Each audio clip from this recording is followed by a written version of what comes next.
Hey, it's MK, and I am sharing with you guys a little sneak peek at what we have been up to for our Kit It Up scrapbooking class that we have been, busy creating with since the beginning of January. So here I am sharing with you guys some supplies that are part of the kit that I put together in class, and then I added a few pieces just so that way I can personalize the papers. Now, some of the parts of the class that we talk about are whether or not we are going to a crop and whether or not we are scrapping at home and building page kits to make faster pages while we're at home. So this would be one of those pages that I would have to have done in class, or at home, I should say. I'm not doing it in class because you're watching me put it together right now. But this is definitely one of those pages that would have been done at home because I did add all of these simple stories. I think it's simple vintage C's. Oh my God. It's a lot of vintage, you guys. But I wanted to bring in a lot of the corals that are in this collection, as well as the whales, because of the fact that this was a happenstance sighting that we saw when we were pulling into port at Ketchikan. We saw a whale just floating in and out from the docks. And so, well, I didn't. I was in the shower. My husband did. So super fun. All right. I've got 12 photos, all these embellishments, one white cardstock that I'm not sure, but I think I have to cut a couple of my pieces down. And so then I'll have to reback the white pieces. I also have some papers from the Serenity collection by Close to My Heart from 2020. I thought it was a lot older than that.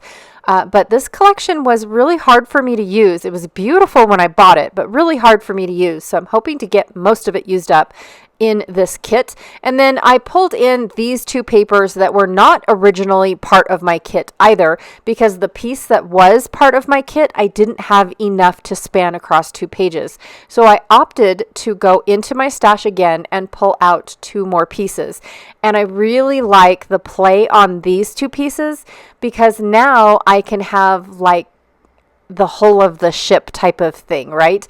And so yes, the industrial diamond plate makes me think of the whole of the ship, even though, they don't look like that. It just was a little, oh, that's super cool type of thing. And then I picked out this paper that looks almost like metal, but it could also look like the rippling of the water. And so I thought that works out really well. Even though my waters aren't uber super blue, I have to say that for the majority of our trip, it definitely was foggy, and so it just made all the waters look like this, like an aqua color rather than the bright blue of the Caribbean, right? Which is understandable, I believe. So I am just setting up my how my pictures are, or how I originally had them set up before I started crafting. I have to say that with 12 pictures, it is a task at trying to figure out how you want your pictures to lay out and how you want the design to be, because you don't really want, a boring grid. You don't really want, you want it to be aesthetically pleasing and something to make it look like, oh, those are super cool. And you want everything to interact with each other. So I like to overlap. I like to, make this picture on top, make these pictures down below. This picture is, it's got less going on in it. And so you want to bring it kind of forward because you're using it for a reason, but yet you don't want anybody to think that, it's just, a glance over type of thing. So, it's just weird things to start thinking about when you are putting your pictures on the page and whatnot. Me, I really like to either angle a picture or overlap pictures. So if I'm not angling the pictures, I'm overlapping. But I do like to overlap angled pictures because now they are going at an angle and kind of fun and funky. And so you definitely want to to get them to interact and overlap and whatnot. So that's what I like. And then when I do a grid, I love a nice little 1/8 of an inch or smaller little gap in between. I don't like my pictures butted right up next to each other. I do like that little gap and seeing that paper behind all of my pictures.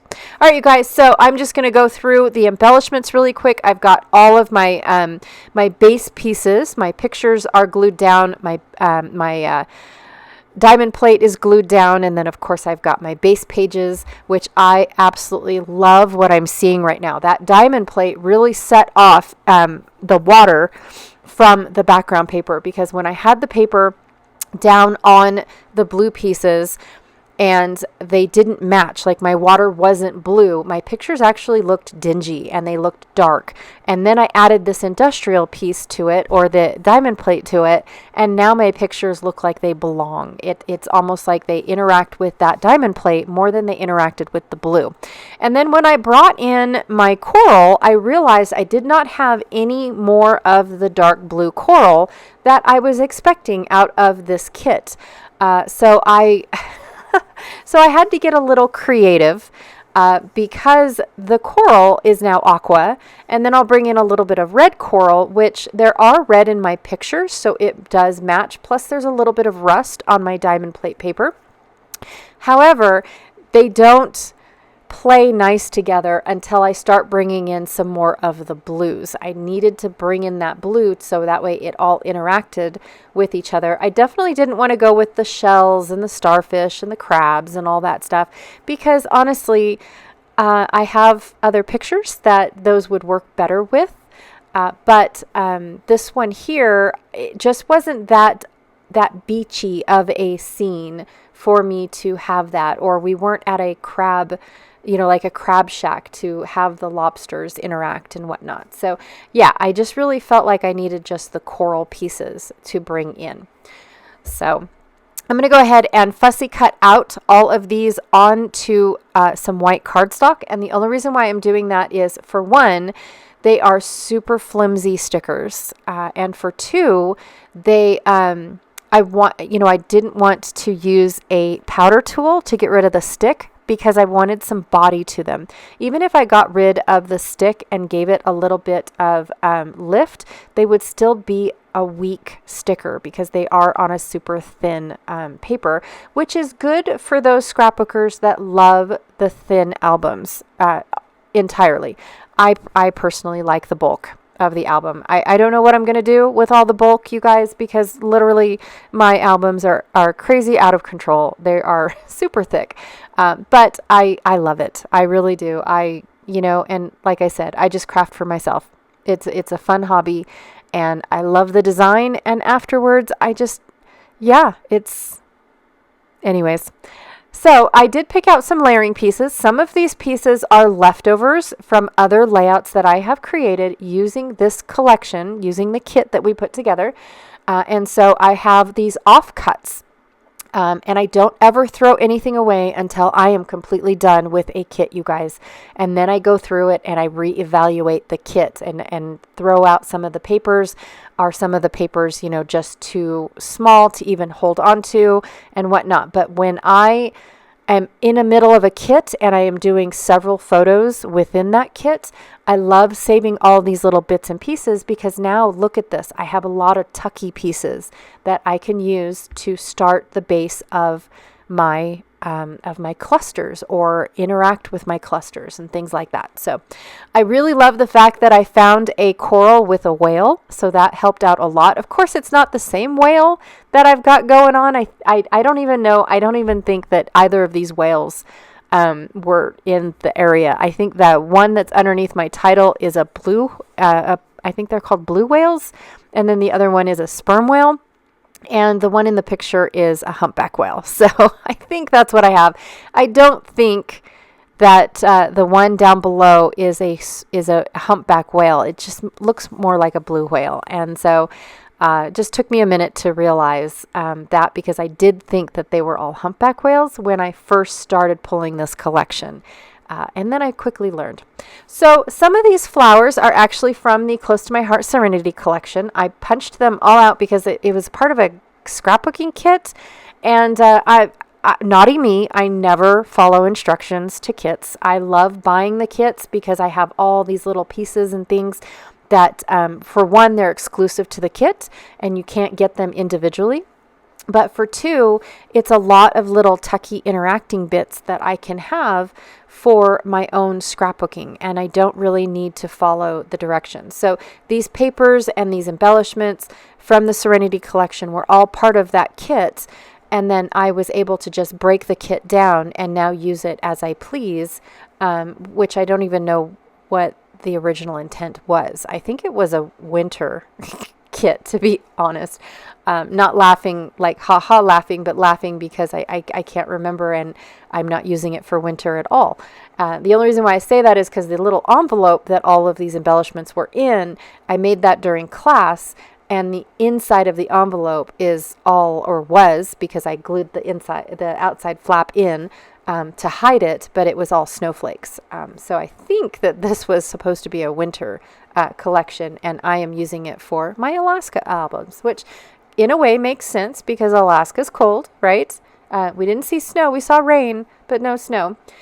So I'm also using this pin that I picked up at a souvenir shop while in Alaska. I don't remember which shop I was in, but I'm also keeping the little packaging that came with, I don't know if it came with this pin or another pin, but it says Alaska on it, but it also has the state with a bunch of stars, which I think make the Big Dipper.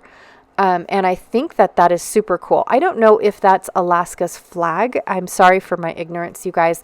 But I don't know if that's Alaska's like state insignia.